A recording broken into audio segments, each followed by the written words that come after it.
Hello students, आज हम लोग एक बहुत इंपॉर्टेंट टॉपिक को डिस्कस करने जा रहे हैं। आज के लेक्चर में हम एक बहुत इंटरेस्टिंग टॉपिक को डिस्कस कर रहे हैं और वो है electric line of force. So student, हमने इलेक्ट्रिक फील्ड समझा है, इलेक्ट्रिक फील्ड क्या होती है इसको समझा है हमने, उसे निकालते कैसे है ये भी देखा है, पॉइंट चार्ज की फील्ड क्या होती है ये भी समझा है, एक्सटेंडेड चार्ज के केस में फील्ड कैसे निकाली जाती है ये भी समझा है।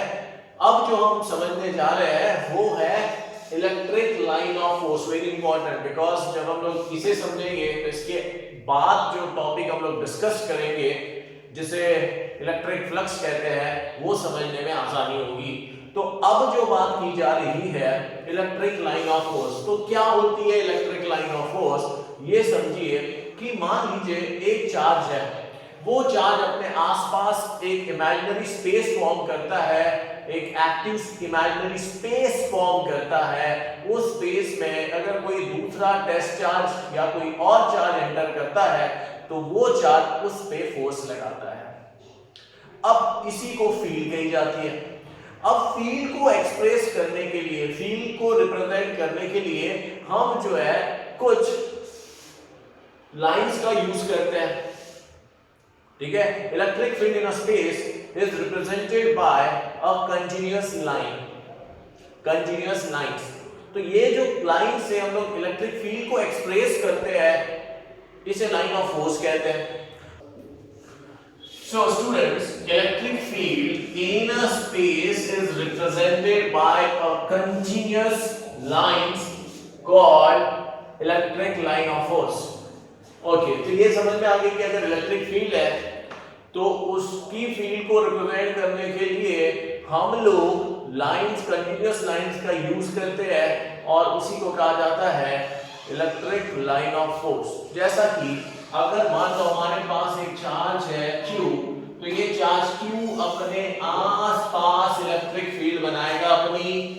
अब इस इलेक्ट्रिक फील्ड को रिप्रेजेंट करने के लिए हम कुछ लाइंस को रिप्रेजेंट करते हैं just like this, continuous lines. याद रखिए स्टूडेंट, कंटीन्यूअस लाइंस मतलब इस तरीके की लाइंस जो होती है कंटीन्यूअसली आगे बढ़ती है, इस टाइप की जो लाइंस से हम लोग जो रिप्रेजेंट करते हैं फील्ड को वही कहलाती है इलेक्ट्रिक लाइन ऑफ फोर्स।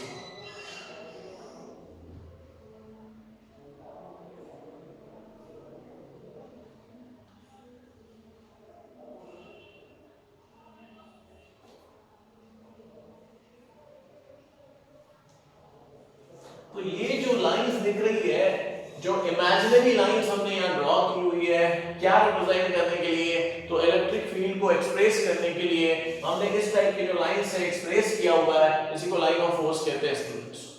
अब इसकी थोड़ी सी टेक्निकल डेफिनेशन पे अगर आते हैं तो सुनिए क्या होता है। मान लीजिए अगर कोई चार्ज है, अगर कोई चार्ज है तो अपने आसपास वो अपनी फील्ड बनाता है। जब वो अपने आसपास फील्ड बनाता है तो उसकी फील्ड जो है वो कहां तक होती है, तो हमने पढ़ा था कि वो अपनी फील्ड इनफाइनाइट डिस्टेंस तक का लगाता है, मतलब इंफिनिटी तक की अपनी फील्ड लगाता है। अब इस फील्ड के अंदर अगर कोई टेस्ट चार्ज एंटर करता है तो उस टेस्ट चार्ज पे फोर्स लगाएगा ये चार्ज उस टेस्ट चार्ज को अपने से दूर ढकेलेगा या अपने करीब खींचेगा। ये डिपेंड करता है कि फील्ड कैसी है, फील्ड नेगेटिव चार्ज बना रहा है या पॉजिटिव चार्ज बना रहा है। ये चीज याद रखिए, लास्ट लेक्चर में हमने डिस्कस किया था कि नेगेटिव चार्ज अपनी और उसकी जो फील्ड होती है वो इनवर्ड होती है, पॉजिटिव चार्ज के लिए आउटवर्ड होती है। अब ये जो चार्ज है अपनी फील्ड कहां तक लगाएगा, तो मान लीजिए इंफिनिटी तक की अपनी फील्ड लगाएगा। अब थोड़ी सी बातें समझ लेते हैं। इस चार्ज से के आसपास फील्ड है उसकी और वो कहां तक फैली हुई है, इंफिनिटी तक, चाहे इन ऑल पॉसिबल डायरेक्शन, इधर भी इंफिनिटी इधर भी infinity, in all possible direction में इनफाइनाइट डिस्टेंस तक की अपनी फील्ड लगाएगा चार्ज। अब अगर मान लो टेस्ट चार्ज को अगर हमने यहां रखा, पे अटेंशन नाउ, ठीक है। सबसे पहले टेस्ट चार्ज, एक यूनिट पॉजिटिव टेस्ट चार्ज, एक छोटा सा टेस्ट चार्ज हमने यहां प्लेस किया इंफिनिटी पे। तो इंफिनिटी पे रखने के बाद हमने देखा जब हमने टेस्ट चार्ज को इंफिनिटी पे रखा तो हमने देखा कि उस टेस्ट चार्ज पे इसका फोर्स नहीं लग रहा है, इसका मतलब है इंफिनिटी पे इसकी फील्ड हो जाती है जीरो। अब इसकी फील्ड अगर जीरो हो जाती है तो ये किसी और चार्ज पे इंफिनिटी पे कोई फोर्स नहीं लगाएगा। लेकिन स्टूडेंट्स, अब मान लो इस चार्ज को थोड़ा और आगे लेके आते हैं और से फॉर एन एग्जांपल इस जगह प्लेस करते हैं इसको। अब ये जो चार्ज है इस पॉइंट P पे P1 ले लो, this is the first point, first position. अब ये चार्ज ऐसे ही P1 पोजीशन पे आता है जो कि इनफाइनाइट डिस्टेंस के अंदर है, मतलब इसकी फील्ड के अंदर वाला पॉइंट है। तो ये जो चार्ज है ये इस टेस्ट चार्ज को अपने से दूर ढकेलेगा या इस पे फोर्स लगाएगा और रिपेल करेगा, बिकॉज ये भी पॉजिटिव तो पॉजिटिव रिपेल होंगे, तो ये अपनी फील्ड लगाएगा और इस पे फोर्स लगा देगा इस डायरेक्शन में। मैं इसको फील्ड के पॉइंट ऑफ व्यू से एक्सप्रेस करना चाहता हूं। यहां फील्ड कुछ ऐसी लगेगी, P1 में फील्ड ऐसी लगेगी। तो ये जो वेक्टर मैंने यहां दिखाया है स्टूडेंट्स, ये जो वेक्टर दिख रहा है छोटा सा वेक्टर, ये इस पॉइंट पे इस चार्ज की इलेक्ट्रिक फील्ड रिप्रेजेंट की जा रही है। चलिए आगे बढ़ते हुए, अब हमने पॉइंट थोड़ा और क्लोज लेके आ गए। अब इस बार हमारा पॉइंट इस चार्ज के और क्लोज है, तो इस चार्ज पे और क्लोज है, तो जैसे ही आपने इस चार्ज को यहां रखा तो आप देखोगे कि इस बार उस टेस्ट चार्ज पे ज्यादा फोर्स लगी। इसका मतलब ये है कि इस पे जो फील्ड लग रही है अब वो बढ़ गई है, तो हमने इसको ऐसे लिख दिया कि E जो है वो बढ़ गई है। वेक्टर देखो आप, electric field is a vector quantity, तो इसमें हमने दिखाया कि फील्ड वेक्टर बढ़ गया है। सो इसका मतलब है यहां फोर्स बढ़ गई है। और थोड़ा सा आगे लेके आते हैं, ये एक और पॉइंट ले लिया हमने P3, तो हमें पता चला जब हमने यहां पर टेस्ट चार्ज को प्लेस किया तो अब जो फोर्स लग रही है इस पॉइंट पे, इस चार्ज पे, तो वो और ज्यादा बढ़ गई है, बिकॉज यहां की फील्ड और बढ़ गई है, यहां की फील्ड और बढ़ गई है। अब अगर हमने इसको यहां रख दिया इस पॉइंट पे जो कि मेरा P4 पॉइंट है, यहां इस टेस्ट चार्ज को अगर रखता हूं मैं, तो यहां मुझे देखने को मिलता है कि इस पॉइंट पे बहुत ज्यादा फोर्स लग रही है, बहुत ज्यादा मैग्नीट्यूड की फोर्स लग रही है। इसका मतलब है इस पॉइंट पे फील्ड की स्ट्रेंथ और बढ़ चुकी है। क्लियर? अब सुनिए क्या हो रहा है। तो अगर आप इन सारे पॉइंट्स का लोकस अगर आप लेते हो, लोकस का मतलब इन सारे पॉइंट को अगर आपने ज्वाइन कर लिया, इन सारे पॉइंट्स को अगर आपने ज्वाइन कर लिया, तो देखिए क्या होता है स्टूडेंट, ये सारे पॉइंट्स का अगर आपने लोकस ले लिया है,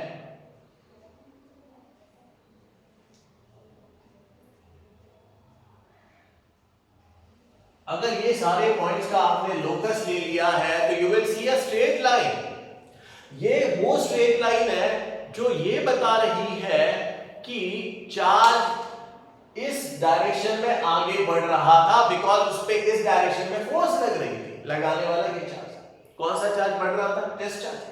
तो ये टेस्ट चार्ज का रास्ता है, जिस रास्ते पे उस पे फोर्स लगी है, जिसकी वजह से टेस्ट चार्ज आगे बढ़ा हुआ है, आगे बढ़ रहा है बिकॉज ऑफ द फोर्स। तो इस हिसाब से लाइन ऑफ फोर्स को, इलेक्ट्रिक लाइन ऑफ फोर्स को हम ऐसे एक्सप्लेन कर सकते हैं, it is the path along which test charge move when it is allowed to do so। इसका मतलब ये होता है कि ये वो रास्ता है जिसके along टेस्ट चार्ज आगे बढ़ रहा है, मूव कर रहा है under the influence of the field of this charge, under the influence of the field of this charge। सो ये वाला जो पाथ है जिसके अलावा ये टेस्ट चार्ज मूव कर रहा है, जब उसे अलाउ किया गया, जब उसे सेट फ्री किया गया, तब वो इस रास्ते से आगे बढ़ा। जब आपने इन पोजीशंस पे उसको रखा, तो ये वो रास्ता है the path trace by a test charge, ठीक है, when it is allowed to do so, ठीक है, अलोंग अ स्ट्रेट लाइन, ठीक है। तो इस स्ट्रेट लाइन के अलोंग, इस रास्ते के अलोंग ये टेस्ट चार्ज मूव कर रहा है, and this path along which test charge move, ये जो रास्ता है यहां से यहां तक का, इसे कहते हैं लाइन ऑफ फोर्स। तो इसकी डेफिनेशन हम ऐसे लिख सकते हैं student, it is the path along which test charge moves, it is the path along which test charge moves when it is allowed to do so. When it is allowed to do so. So ये है is called electric line of force. Electric line of force. तो students ये है statement electric line of force की, ये है statement electric line of force की। Clear? इसे आप कॉपी कर लो, फिर इसकी प्रॉपर्टीज को डिस्कस करते हैं। सो अभी हमने देखा इलेक्ट्रिक लाइन ऑफ फोर्स क्या होता है।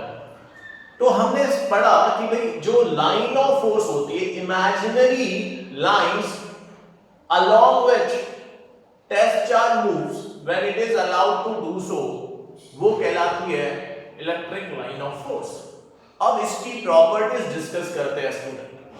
अब जब इसकी प्रॉपर्टीज डिस्कस करेंगे तो याद रखिए इसके ऊपर क्वेश्चंस आए हुए हैं, इस पे क्वेश्चन बनते हैं और बड़े आसान होते हैं, सिर्फ आपको ये प्रॉपर्टीज अच्छे से समझनी है। फिर आज हम लोग इसके कुछ क्वेश्चंस भी देखेंगे। तो सुनिए पहली प्रॉपर्टी, तो पहली प्रॉपर्टी ये है कि इलेक्ट्रिक लाइन ऑफ फोर्स जो होती है पॉजिटिव चार्ज से आउटवर्ड होती है, बाहर की तरफ आती है। Electric line of force originates from positive charge and terminates at negative charge. तो नेगेटिव चार्ज पे एंड होती है और पॉजिटिव चार्ज से बाहर की ओर आ रही होती है। ये है आपकी लाइन ऑफ फोर्स। तो इसको ये पहली प्रॉपर्टी है कि line of force originates from positive charge and terminates at negative charge. तो हम इसे लिखेंगे, बहुत आसान लिखते हैं, आसानी से लिखते हैं, एकदम सरल भाषा का यूज करते हैं कि लाइन ऑफ फोर्सेस या इसको इलेक्ट्रिक लाइन ऑफ फोर्सेस ज्यादा अच्छा रहेगा। हम लिखेंगे electric line of forces, electric line of forces come out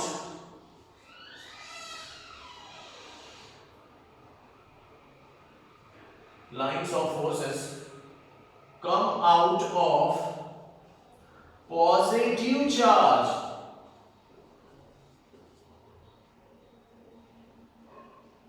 and go into negative charge. Very important students. तो ये है पहली प्रॉपर्टी जिसमें हमें ये समझ में आ रहा है कि लाइन ऑफ फोर्स जो है वो पॉजिटिव चार्ज से बाहर निकल रही होती है और नेगेटिव चार्ज में टर्मिनेट होती है, उसकी और टर्मिनेट होती है या फिर गो इनटू नेगेटिव चार्ज। हम लोग ऐसा लिख सकते हैं। This is the first property, very important, याद रखिए। ठीक है, सेकंड प्रॉपर्टी की तरफ आते हैं। सेकंड प्रॉपर्टी ये बताती है कि ये जो लाइन ऑफ फोर्सेस जो होती है ये कभी भी एक दूसरे को इंटरसेक्ट नहीं करती है। तो हम लिखेंगे लाइन ऑफ फोर्स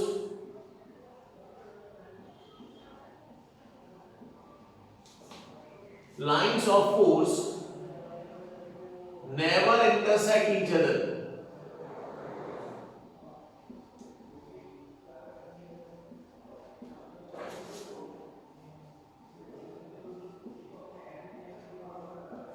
तो लाइन ऑफ फोर्स जो है वो कभी भी एक दूसरे को इंटरसेक्ट नहीं करते हैं। तीसरा पॉइंट लिखते हैं student,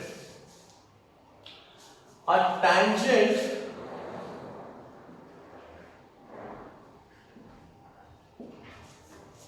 drawn to a line of force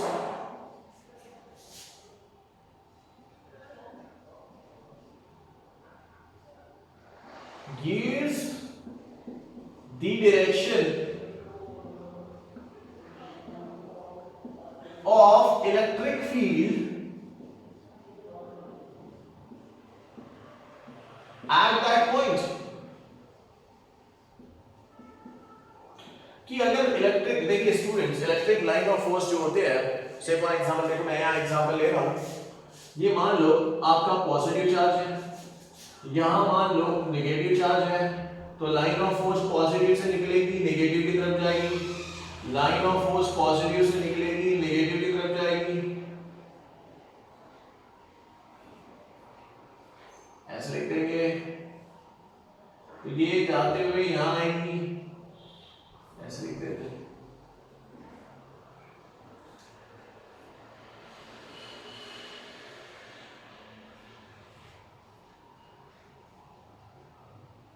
यहां से भी निकलेगी इधर जाएगी,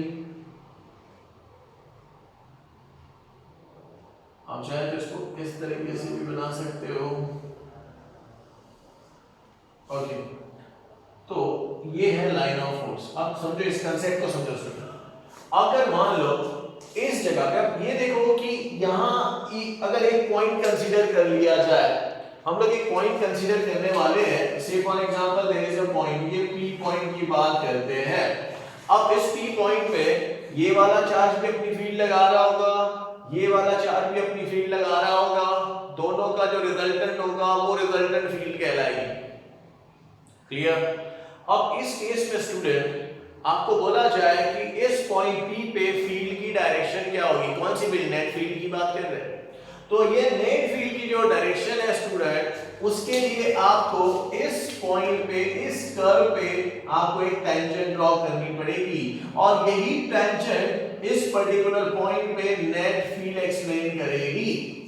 तो यही पॉइंट जो है यहाँ जो बताया जा रहा है, tangent drawn to a line of force gives the direction of electric field at that point। तो उस लाइन ऑफ फोर्स पे जब आप एक टेंजेंट ड्रॉ करते हो किसी पॉइंट पे, तो वो पॉइंट पे जो टेंजेंट होती है वो इलेक्ट्रिक फील्ड, उस पॉइंट पे जो नेट इलेक्ट्रिक फील्ड होती है उसकी डायरेक्शन एक्सप्लेन करती है। So this is the net electric field. इन दोनों जो मिल के वहां फील्ड बना रहे हैं, ये नेट इलेक्ट्रिक फील्ड को एक्सप्लेन करती है। ठीक है, फोर्थ पॉइंट की तरफ बढ़ते हैं स्टूडेंट। अब देखो ये है आपका चार्ज, अच्छा इससे लाइन ऑफ फोर्सेस पॉजिटिव है तो बाहर की ओर होगी, देखिए जरा,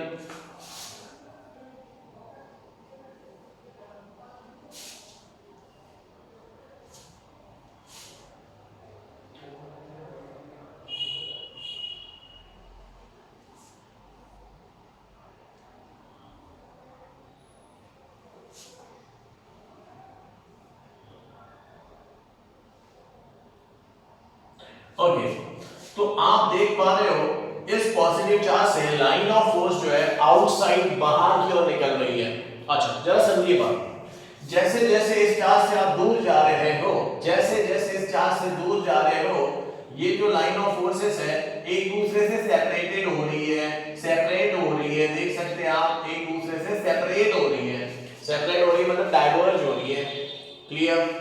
अच्छा, और जैसे जैसे आप इस चार्ज के क्लोज आ रहे हो तो आपको देख पा रहे हो कि यहाँ पे इन लाइंस की डेंसिटी बढ़ती जा रही है। आप देख पा रहे हो कि इन लाइंस की डेंसिटी बढ़ती जा रही है as we move towards the charge। जैसे जैसे चार्ज की तरफ बढ़ रहे हैं वैसे वैसे लाइन ऑफ फोर्स की डेंसिटी बढ़ रही है। अब ये क्या एक्सप्लेन करता है? तो students, density of line of force explains the magnitude of electric field at that point। इसका मतलब ये है कि अगर डेंसिटी बढ़ेगी तो मैग्नीट्यूड ऑफ इलेक्ट्रिक फील्ड भी बढ़ेगा, क्योंकि जैसे जैसे आप इसके क्लोज आएंगे वैसे वैसे इलेक्ट्रिक फील्ड स्ट्रेंथ बढ़ती जाती है। तो यहाँ पे डेंसिटी भी तो बढ़ रही है, लाइन ऑफ फोर्स से। तो density of line of force is proportional to the magnitude of electric field at that point. तो इसका मतलब ये है कि हम यही बात यहां से क्लियर कर सकते हैं कि density of line of force is directly proportional और proportional to the magnitude of electric field. तो ये बहुत इंपॉर्टेंट पॉइंट है स्टूडेंट, जो कि हम अभी यहां इस पॉइंट इस फोर्थ प्रॉपर्टी में लिख रहे हैं कि magnitude of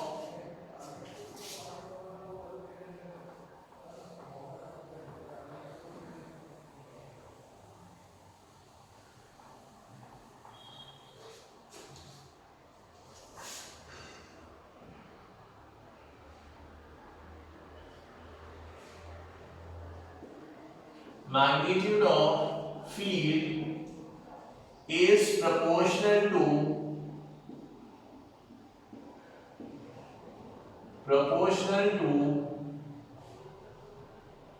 the density of the field line of force।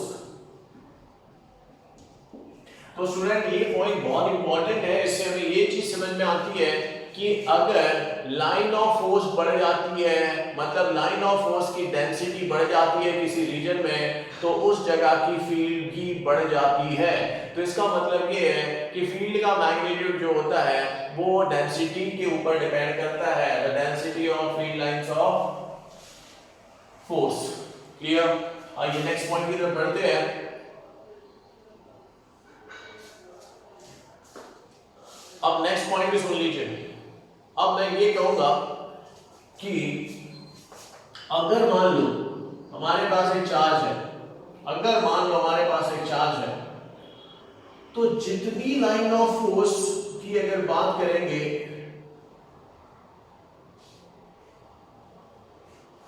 जितनी लाइन ऑफ फोर्स की बात करेंगे, चलो देखो जरा कंसेप्ट सुन लोगे। मान लो एक दूसरा चार्ज भी है,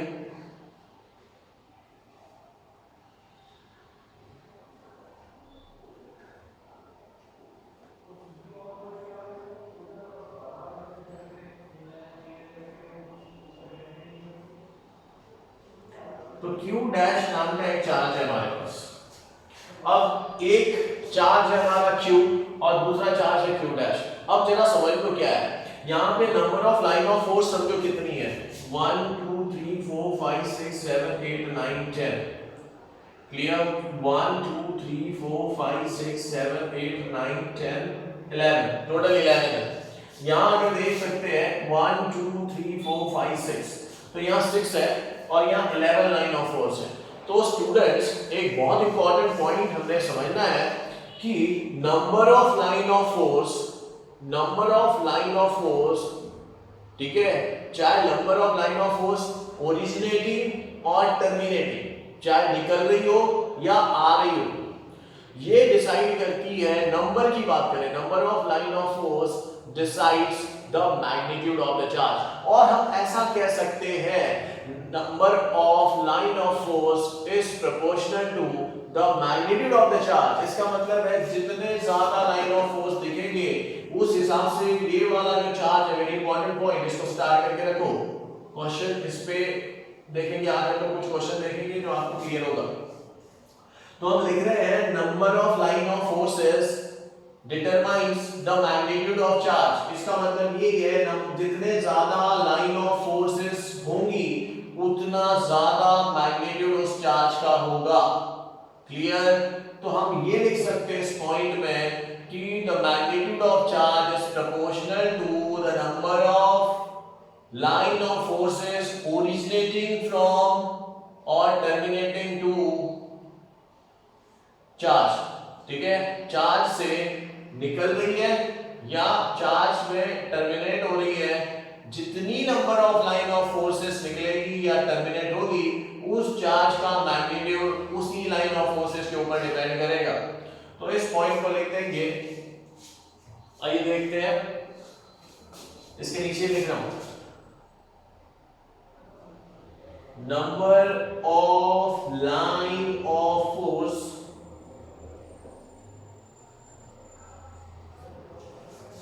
is proportional to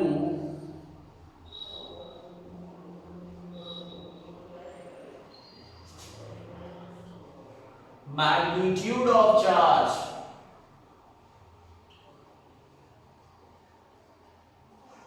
इसका मतलब ये है स्टूडेंट्स कि अगर इस एग्जांपल को देखें, in the above example 1 and 2, ये दो फिगर की अगर बात करें तो इसमें से देखो इसके पास number of line of forces ज्यादा है, इसके पास number of line of forces कम है, तो ये डिसाइड करेगा कि इस चार्ज का मैग्नीट्यूड जो होगा वो इस चार्ज के मैग्नीट्यूड से ज्यादा होगा। यही ये पॉइंट एक्सप्लेन करता है।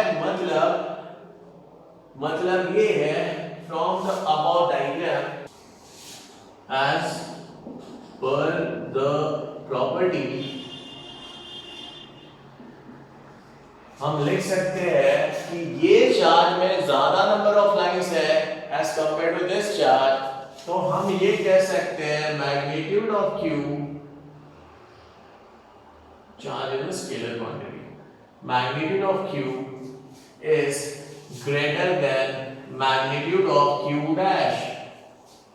ये चीज आपने समझनी है, वेरी इंपॉर्टेंट पॉइंट स्टूडेंट, क्योंकि क्वेश्चन में जो न्यूमेरिकल्स आते हैं इस टॉपिक पे उसमें ऐसे न्यूमेरिकल जरूर देखेंगे, तो हमें समझना है कि number of line of force decide करता है कि चार्ज का मैग्नीट्यूड कितना होगा। Clear?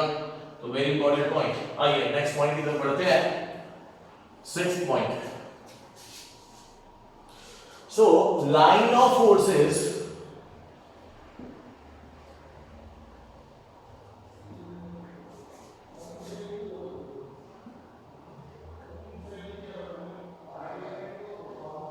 now lines of forces inside a inside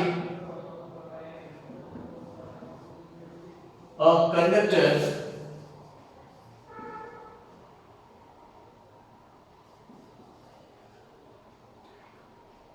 under electrostatic condition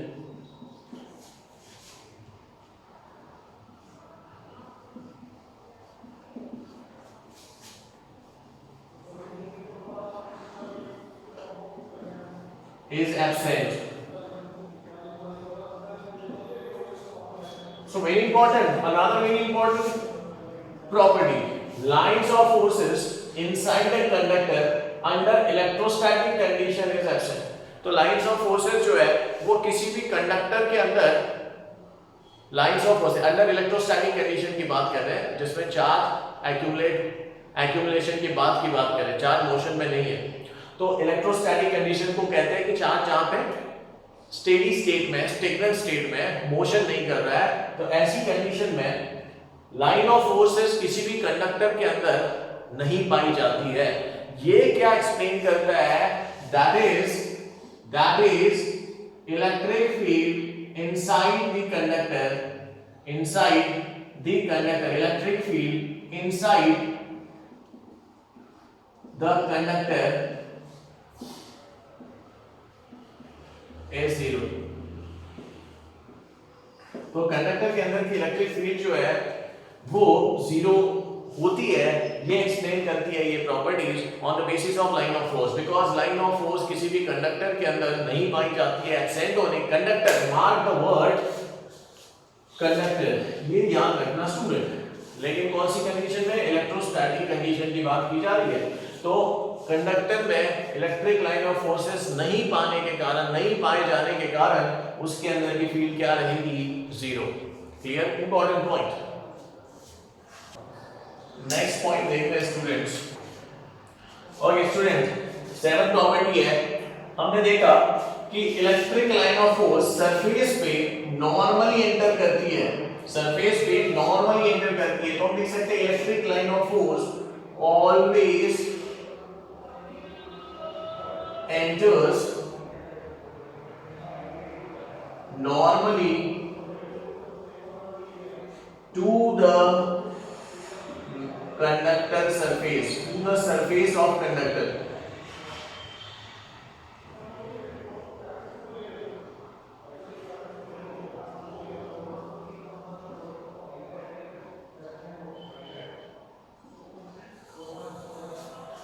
So electric lines of force always enter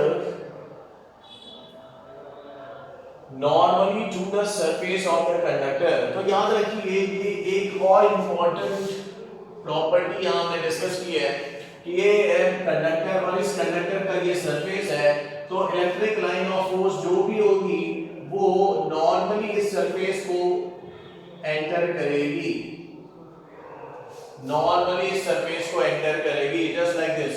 ये देखो, मान लो ये स्फीयर है, अब इस स्फीयर में जो लाइन ऑफ फोर्स आ रही है, जो भी लाइन ऑफ फोर्स आएगी वो अगर इसमें एंटर करती है तो वो परपेंडिकुलर नॉर्मल ही एंटर करेगी। यहां से भी अगर कोई आ रही है तो वो उस पॉइंट को नॉर्मली एंटर करेगी। ये चीज बहुत इंपॉर्टेंट प्रॉपर्टी मानी जाएगी। यहां पे भी वो नॉर्मल एंटर करेगी। इसी तरीके से अगर मान लो कि कंडक्टर से कोई कंडक्टर की सरफेस से जो फील्ड बाहर निकल रही है वो भी उस सरफेस को नॉर्मली ओरिजिनेट, उस सरफेस से नॉर्मली बाहर की ओर ओरिजिनेट होगी, बाहर की ओर निकलेगी।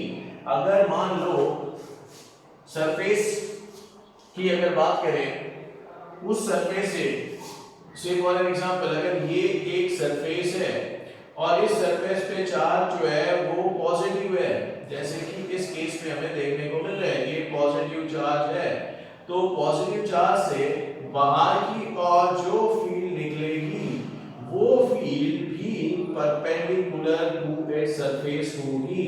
मतलब यहां से जो फील्ड निकल रही होगी वो भी नॉर्मली ओरिजिनेट होगी उस पर्टिकुलर पॉइंट पे, यहां पे भी ये नॉर्मली ओरिजिनेट होगी। तो ये एक बहुत इंपॉर्टेंट पॉइंट है जो हमें न्यूमेरिकल सॉल्व करने में हेल्प करता है। एक और पॉइंट डिस्कस कर रहे हैं, एट प्रॉपर्टी। हम लिखेंगे electric line of force, electric lines of force are attracted by negative charge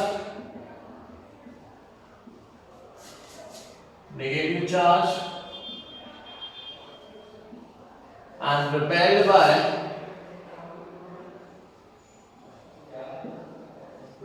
by positive charge। तो याद रखिए लाइन ऑफ फोर्सेस को नेगेटिव चार्ज अट्रैक्ट करेगा और लाइन ऑफ फोर्सेस को पॉजिटिव चार्ज रिपेल करेगा। क्लियर? ओके, अब एक और पॉइंट डिस्कस करते हैं इसका। हमने कंडक्टर की बात की, कंडक्टर में line of forces normally enter करती है, नॉर्मली बाहर निकलती है सरफेस को। सेकंड देखा कि कंडक्टर के अंदर लाइन ऑफ फोर्सेस एब्सेंट होती है जिसकी वजह से फील्ड जीरो हो जाती है अंदर में, inside the conductor electric field is zero. ये हमने यहां देखा। अब थोड़ा सा ये समझ लीजिए,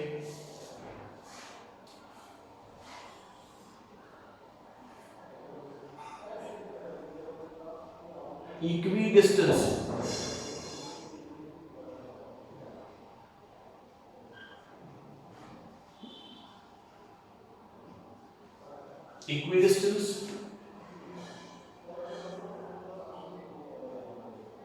ठीक है, equidistance,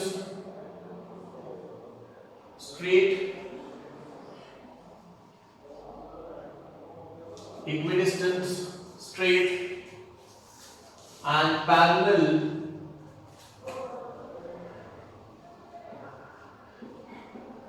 lines of force represent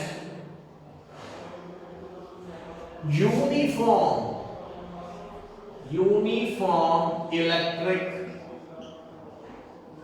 field। तो ये एक और इंपॉर्टेंट पॉइंट है स्टूडेंट कि अगर लाइन ऑफ फोर्सेस इक्विडिस्टेंट है, स्ट्रेट है और पैरेलल है, तो उस केस में जो फील्ड रिप्रेजेंट कर रहा है वो फील्ड यूनिफॉर्म फील्ड मानी जाती है। एग्जांपल देखिए, ये लाइन ऑफ फोर्स, ये दूसरी लाइन ऑफ फोर्स, हमने कहा इक्विडिस्टेंट, पैरेलल,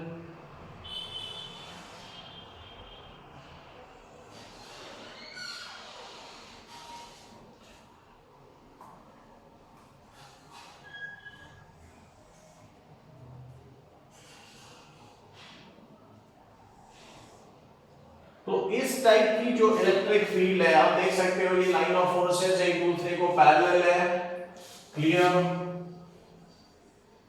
एक दूसरे को पैरेलल है, इक्विडिस्टेंट है और स्ट्रेट लाइन से रिप्रेजेंट किए जा रहे हैं। तो इस टाइप की जो लाइन ऑफ फोर्स है इसे कहते हैं, ये रिप्रेजेंट करता है uniform electric field, uniform electric field, इसे यूनिफॉर्म इलेक्ट्रिक फील्ड कहेंगे। लेकिन अगर लाइन ऑफ फोर्सेस आपकी ऐसे दिख रही है,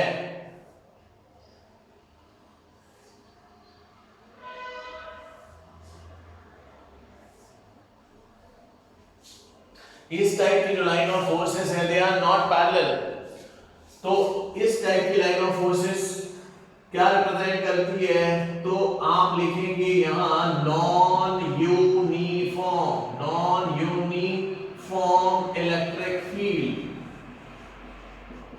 इलेक्ट्रिक फील्ड। तो इस टाइप की लाइन ऑफ फोर्सेस जो है स्टूडेंट, ये नॉन यूनिफॉर्म फील्ड को रिप्रेजेंट करती है।